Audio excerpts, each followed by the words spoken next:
Budapest is truly one of Europe's most stunning cities. From the idyllic Buda Castle to the awe-inspiring Parliament building to the chain bridge, all are must-sees. And I'm here to see them, but I'm here mostly to savor sweet wines, sip strong spirits, and indulge in local specialties like Goulash and Lángos. 100 Days Drinks, Dishes, and Destinations is brought to you by... With AMA Waterways, guests can climb, pedal, and journey beyond the beaten path while cruising on storied rivers across Europe. You can find out more at amawaterways.com.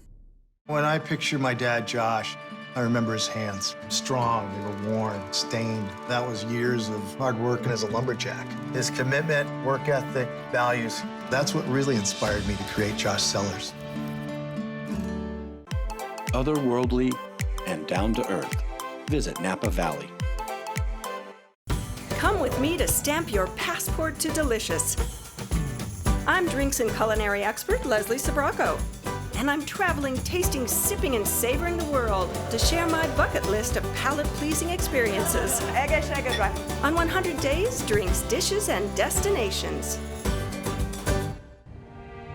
Acknowledged as the Queen of the Danube, Budapest has been known as one of the most beautiful cities in Europe for centuries. Sailing along the Danube into the city is nothing short of entering a canyon of architectural styles. Flamboyant Baroque, austere modern, but the spectacular reveal of the Parliament building remains one of the most sensational views of any capital. It truly does take your breath away. On dry land, you can walk anywhere and everywhere throughout the city, but for an alternative to the steep climb to Castle Hill, I'm taking a quick ride in the funicular. It's a tourist trap. I'm being told that this is a tourist trap. Then why are you here? It goes straight up, and I'm beating those people on the footpath and bridge. Buda Castle sits at the top of the hill with the town of Buda and its pastel-colored houses. Here in the main square, the spires of Matthias Church frame its remarkable iridescent tile roof. The tiles are made locally using a special glazing process. Oh, they shine in the sunlight. Buda is beautiful. I'm in Buda Castle, and that doesn't just mean a castle on a hill. Contained within the walls, you can see there's some beautiful turrets, there's the Matthias Church, there's also a small town. All of that is part of Buda Castle. And it was built in the 13th century after the Mongols invaded the area and they needed some protection from future invasions. Then Fisherman's Bastion, for views across the Danube to the Pest side of the city. Margaret Island right there was named for the daughter of King Bela in the 13th century who built Buda Castle. Now it's a hangout for locals. There's a spa, an open-air spa and hotel, and gardens. It's a day adventure. And there you have St. Stephen's Cathedral, the largest Roman Catholic church in Budapest. And at 96 meters, no buildings can be higher. It's the same height as the Parliament building, a little balance between church and state. What began as a tiny Celtic settlement continued as Romans, Huns, and Mongols took over. Finally, Hungarians established the towns of Buda and Old Buda on the rolling hills of the Danube's west bank. The Slavs settled in Pest on the flatlands of the east bank. The completion of the chain bridge in 1849 quite literally bridged the gap between these neighbors. Buda, Old Buda, and Pest unified in 1873 as Budapest. That, along with Vienna, Austria, became the co-capital of the Austro-Hungarian Empire until the end of the First World War. Much of the city was destroyed in the Second World War. Budapest then entered Soviet rule, becoming a communist people's republic until the fall of the Iron Curtain in 1991. To this day, the wide boulevards, worn apartments, and cool ruin bars stand in contrast to the regal castle and historic Ottoman relics of Buda. Walking the streets, you can't escape the city's history. I'm in the center of Pest, the Pest side of Budapest, and this is Heroes Square. And up there you see the Archangel Gabriel, and these statues are of kings, but they're not the real heroes this place is commemorating. It's really about the heroes who died and fought for independence and freedom for Hungary. The square is a huge open space surrounded by a park with a lake and paddle boats and rowboats. And of course, little places to eat. I would like the palinka. Yes. Palinka. The toros. Yeah, pancake. Yes, the pancakes, pancake. Yes, and the elderflower syrup. It's an elderflower and syrup with sparkling water. It's good, refreshing. This is the pancake, and this is a langos. Langos. Pancake, langos. Pancake, langos. Time to eat like a Hungarian. It's fried dough with sour cream and cheese. Here we go. Dough is hot and chewy and sweet, and the sour cream and cheese aren't melted like a traditional pizza or something. My suggestion, forget the cheese, just go for the dough. So the pancake, pálinka, basically a very thin crepe. A little bit of powdered sugar on top. That's good. 5 minutes from the city center is the famous Great Market Hall. Don't forget to look up to the roof for more of those beautiful tiles. Built in 1897 and restored in the 1990s, it's the largest market hall in Budapest, and it's huge inside on 3 levels. Serving the locals with just about everything they need, they get up early to do their shopping. Honey, chocolate, wine and spirits, meat, fish and produce, and fresh vegetables galore. Cabbage, iconic of course in Hungarian cuisine. Some lentils, some beans, and then chilies, paprika. Smells and looks beautiful and tastes even better. It's all here, along with sausage and sausage and sausage. Well, I've got to start off with sausage, of course, because it's very famous here in Hungary. And I've got a platter of 6 different choices. So let me try the winter sausage, mild first. Very thinly sliced, greasy, fatty, with a lovely mild texture and mild taste. I'm going to compare that with the spicy paprika. My tongue's on fire. I'm burning. Tongue, ox tongue. Tastes like bologna. It's good. I'm bracing myself for the horse.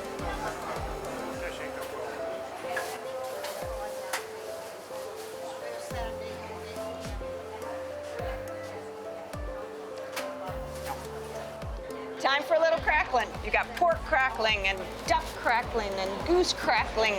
Duck, goose. All right, here's some pork skin, the crunchy skin fried up. Crispy, crunchy, cocinam.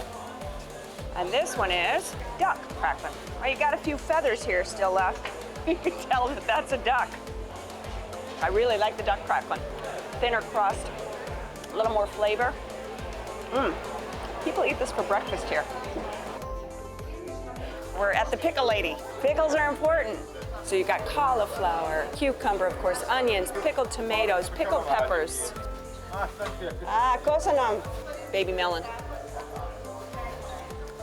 That I love.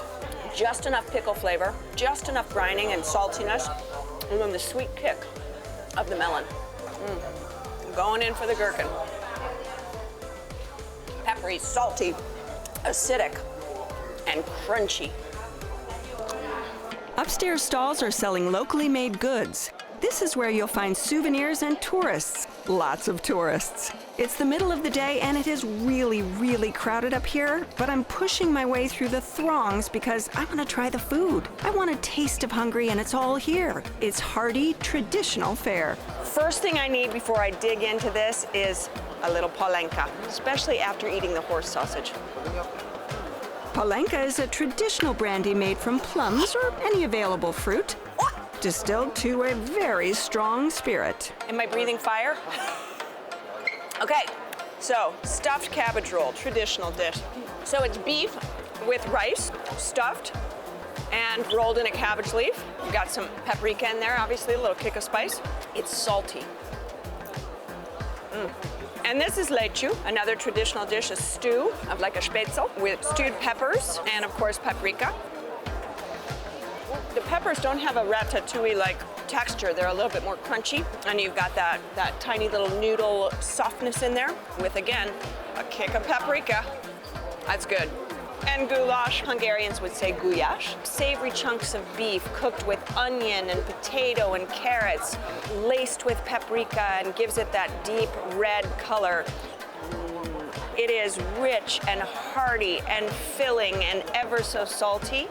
And the best pairing is pálinka. Throughout the market and the city, you see signs for Unicum, a Hungarian spirit with an incredible history from right here in Budapest. A potent digestif made with more than 40 herbs and spices, it was created in 1790 by Dr. Zwack to soothe the stomach of Emperor Joseph II. The emperor drank it and he said, Dr. Zwack, das ist ein Unikum, which means this is unique. So he came up with this drink, my great-great-great-great-great-great-grandfather. The company was founded in 1840, and that's when they moved here. And they were making something like 200 different kinds of drinks. When the problems start is World War II. At that point, my grandfather was in charge. My grandfather János and his brother, Béla. What you have is you have the Germans occupying Budapest, and then the Russians come in, the Red Army comes in from the east, from Pest. And so the two armies are essentially firing at each other from across the river. And of course, we're right by the river, so the factory is destroyed. And by the time it's rebuilt in 1948, it's of course then confiscated by the communist government. They arrested my grandfather, and then once he was released, they decided to run away. They meaning he and his family. And my father, right? Yeah. He got on a ship and went to Ellis Island. And he took with him the original formula. And that was the only copy of it? Yeah. My father came back to Europe in the late 60s, and he decided to start producing the original drink in Italy. I couldn't imagine any better place to grow up. Well, I couldn't either. And I did not grow up in Florence. And then, one day I came home and he said, well, we're moving to Hungary, to Budapest. This is 1988. And then during the whole privatization period, which came 2 years later, he was able to buy back from the government the whole thing, the factory and everything. The Hungarian trademark, the name and everything. You have different drinks like pálinka. Those are very, very ingrained in the Hungarian culture. But in terms of brands, Unicum is certainly the most famous. So this is the cellar, about 500 barrels of different sizes, 2,500 square meters. This is not only our biggest barrels, it holds 16,000 liters, but it's also our oldest, and it's the only one that survived the war. Really? Okay, Yeah, because so it says 1937. This was too big for the Russians to actually physically lift out, so they left it. So I had to sneak a bit of Unicum leaking from a barrel. First time I've licked a barrel. We are going to taste from the barrel. This is the original Unicum. So when you taste it... In Zwack Cellars, drinking the original Unicum, I cannot tell you how excited I am. See, it is sweet. There's a texture. There's a lightness. There is a sweetness. I mean, There is some alcohol. It's a tough drink. It's 80 proof. I like it. I like the bitterness of it. I think this is a fantastic It's drink. one of the true, real bitters that are still alive. So Unicum Riserva is essentially Unicum that's aged in the 80-year-old barrel, then aged in these Tokai barrels, and then with a splash of Tokai wine. Egészségedre. Egészségedre. Egészségedre, like Dr. Dre. Egészségedre. There you go. I've never tasted anything like this. It has just a dash of the bitters. It has that hint of honeyed sweetness, and the texture, I'm telling you, it is like drinking cashmere. It's like, perfect. And you can have it with a cigar. You can have it just... You could have it with a bathtub. This is just in the bath. It's very, very successful. So it's our newest baby. Well, Unicum from Zwack, Hungary's signature drink, and now you all know about it. Köszönöm. Köszönöm, Sándor. Egészségedre. Budapest is a comfortable place for taking your time, for strolling along boulevards. And set regally on the Great Boulevard, you can't miss this magnificent building. Erected at the end of the 19th century by the New York Life Insurance Company, it was completely renovated in 2006. I'm in New York Palace, that is. It's a beautiful hotel, the city's most elegant hotel. Now, this magnificent building was built in 1894 by an American company. I feel so regal. I feel almost like part of the Habsburg Empire here. If you look behind me, this is a place in the early 1900s the New York Cafe, where artists and politicians and actors would gather and talk and read the paper, and it really was considered the important thing to do every day. I do feel like I'm in a time past, an era past. Oh, I get a cappuccino this morning, just laced with gold flakes. To pair with my coffee, I have this signature dessert of the New York Cafe, which is sponge cake layered with raspberry and topped with dusted cocoa. Oh, that's delicious. Got the crunchy texture of the cake and the sponge cake on the bottom, a layer of raspberry, as well as this chocolate mousse topping. Very, very delicate and light. No calories whatsoever.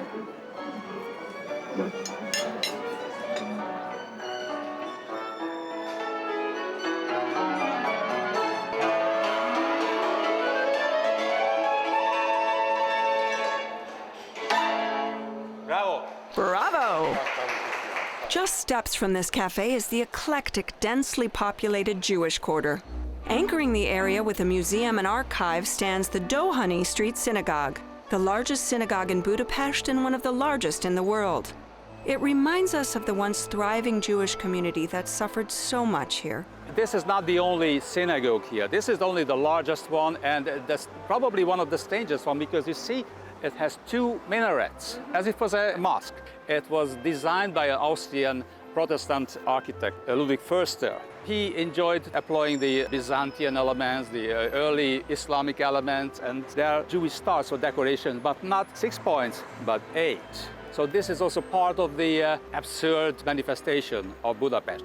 This is the beginning of the Jewish neighborhood, the ghetto.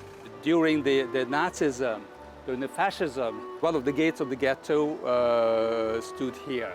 In the mass graves, there are 2,281 bodies resting.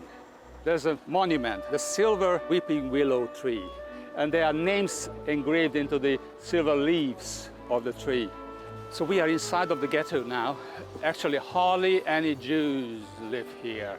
Let me show you here, there's a pastry shop where they sell the local Jewish cake, flodny.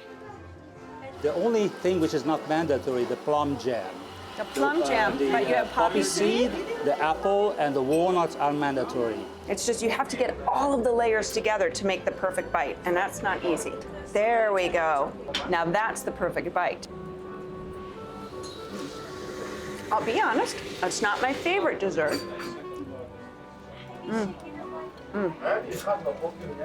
The layer with the plum jam on top, now that I like. Speaking of things that I like, it's time to find the wine. I leave the city and journey into the picturesque and storied countryside. There are vineyards growing an array of grapes all over Hungary, but just a 3-hour drive from Budapest, there's one world-renowned wine region which, for a wine professional like myself, is a must-visit. It's Tokai, one of the first regions to receive a wine classification nearly 300 years ago. I'm surrounded by rolling hills and bucolic villages. You'll even find a town with a unique system for storing wine that's now known as hobbit cellars. Knock, knock. And long-legged winged residents, storks, nesting above the rooftops. In the town of Mad, Jewish wine merchants provided wine to Europe's royalty for centuries. In the 1600s, Jewish wine merchants came from Poland to work in the wine business in Tokai. And this synagogue was founded in 1795 and today remains one of Hungary's oldest surviving synagogues. Because of its historical importance, the Hungarian government and the Jewish community refurbished this synagogue. There are no more Jewish inhabitants in Mad, but this remains. The country's turbulent history affected all wine producers, and their recent recovery, following decades of communist rule, has begun to blossom. One of the wineries, Royal Tokai, is a modern winery with ancient roots devoted to reviving these great wines. And stepping foot in these vineyards has been a long-anticipated experience for me. I'm standing on hallowed wine ground. I have had this on my bucket list to visit for decades. This is a place that is famous for some of the world's best sweet wine. That's Tokai, the hill of Tokai. And I'm in the Zamplain mountain range, and you can see it's an old volcanic mountain range, ancient, 2 million years ago, and it's all weathered down into these soft hills. You can see the volcanic subsoil here, spotted throughout the vineyard. This is the volcanic soil. Magnificent. That's why the grapes, the ferment grapes, love it here. And behind me is the Mesa Schmai vineyard. It is one of the world's most famous vineyards, and certainly the most famous here.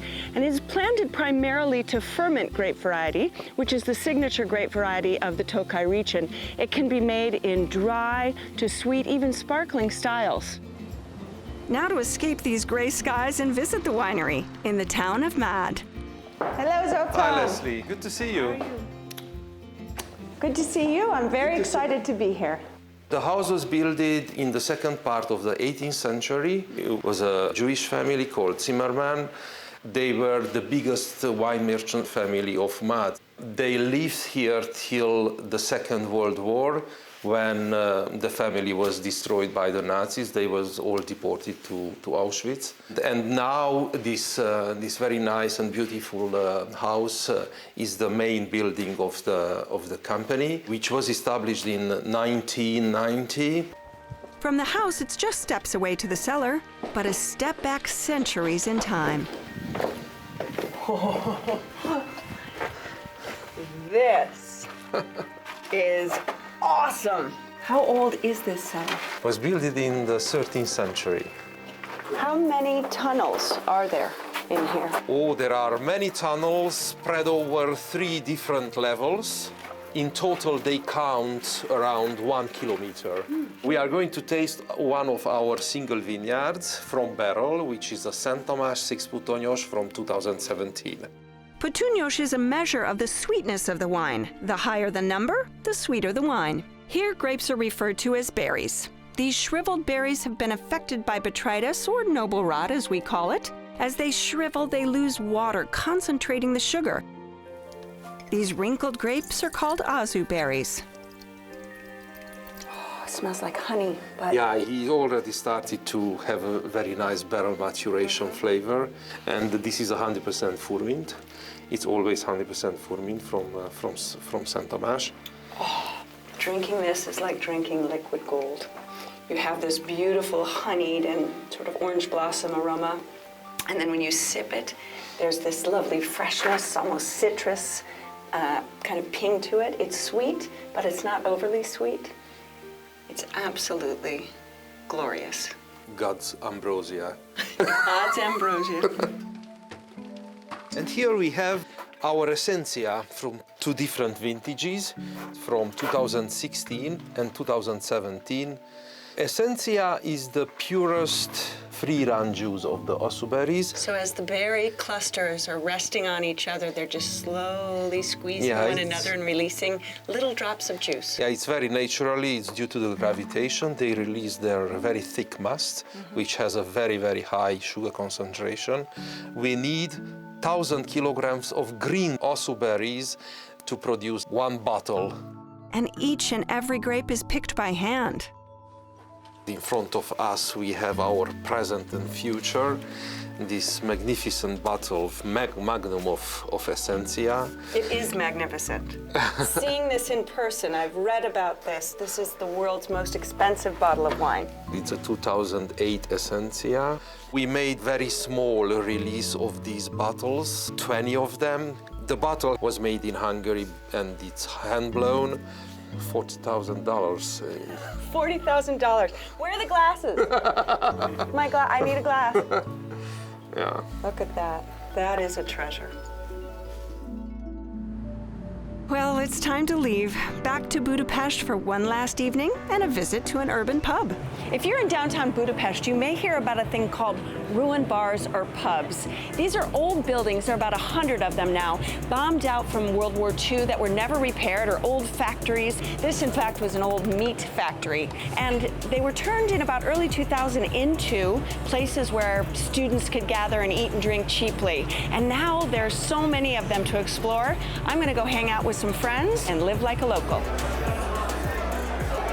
Good beer, cobbled together furniture, strong spirits, simple food, and catching up with friends in a party atmosphere. Budapest is a city of contrasts, from the beautiful to the bombed out, from the serene Danube to the bustling vibe of downtown. But I'll tell you, most of all, it is one of the most awe-inspiring destinations I've ever visited. 100 Days, Drinks, Dishes, and Destinations is brought to you by... With AMA waterways, guests can climb, pedal, and journey beyond the beaten path while cruising on storied rivers across Europe. You can find out more at amawaterways.com. When I picture my dad, Josh, I remember his hands. Strong, they were worn, stained. That was years of hard working as a lumberjack. His commitment, work ethic, values, that's what really inspired me to create Josh Cellars. Otherworldly and down to earth. Visit Napa Valley. For more information on all episodes, along with our expanded digital series, including behind-the-scenes footage and stories, and links to follow me on Facebook and Instagram, go to 100daysdrinksdishesdestinations.com. They were clearly shorter than me in the 13th century, I think. Peter picked a pike. Ooh, look at this slimy ickiness. That's fabulous. I'm going in. It's like Alien the movie. Yuck. Oh, gross. And you know how to say cheers in Hungarian, right? How do I say it? You don't know this? No, I don't know it. That's what you've been doing all this time.